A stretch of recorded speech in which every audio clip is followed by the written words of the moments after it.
blows away from the wind. Isn't that weird? Well, kind of Sorta. like freeboard. Now, because people are pretty clever and we don't float around on logs anymore, we've kind of evolved out of that. They put things like keels and rudders and stuff on boats so we can steer them, and so they actually go in a straight line. And you can do something besides go dead downwind. All those guys like Columbus and stuff way back when, those boats, almost all they could do was go downwind. They could go maybe that way, or they could go that way, but they couldn't go any other direction. And look at all the places they went before they could do that. They went the long way, but they did it, okay?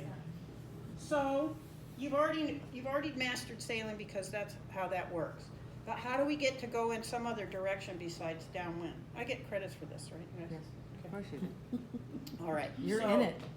let's say we're our paper cup now, and we throw it in the water, and it goes that way. What if we want to get back? Sheesh, now what do we do? Anybody got an idea? Trim the sails. Swim. Swim, that's good. Right? Wait till you get over there and walk around to the yacht club. That works. Yeah.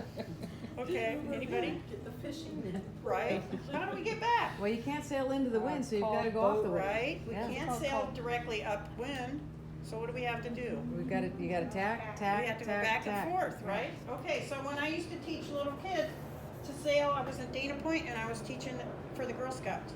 And right in the corner there were that little beaches, and you know, there's all those cliffs right there. And I go, can you guys go straight up there?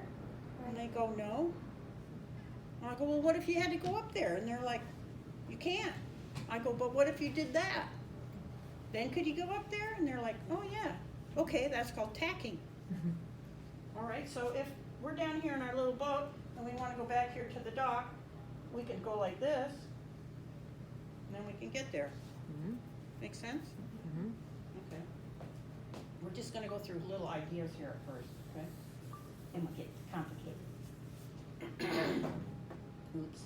Yeah, we're going to kick over the dead guy flower. Doesn't say. Rest in peace, wherever it was. Okay, what makes it so we can go back that way? The Okay, angle of the so- sail. Right, so, pardon my back for a minute. Sailboat. There's a thing that hangs down that's heavy. It's called a keel. It's underwater. This is the sky.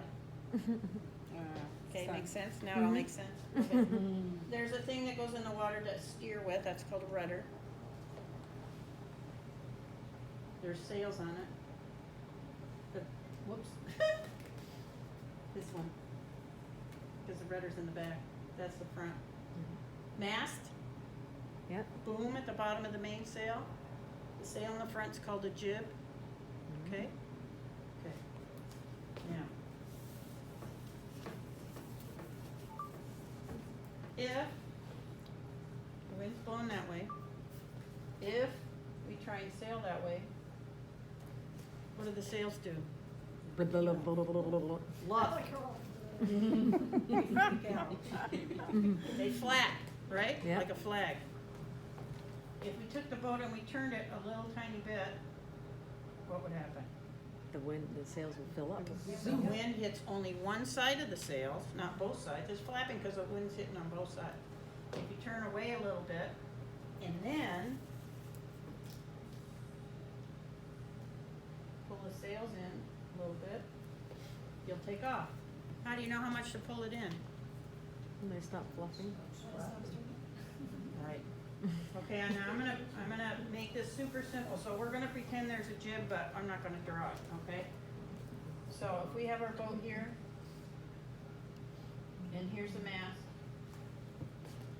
and if we take our hands off the string that controls the sail, which is called a Sheet. Sheet. Oh, sheet. Okay. The sail's gonna flap over there off the boat, right? Mm-hmm. Now, if I pull this in ever so slowly, it's going to get less flappy and less flappy and less flappy until all of a sudden, it makes a beautiful curve. And a lot of sailing is aesthetics. If it's pretty, it works. If it looks funky, it doesn't. Bring it in just till it stops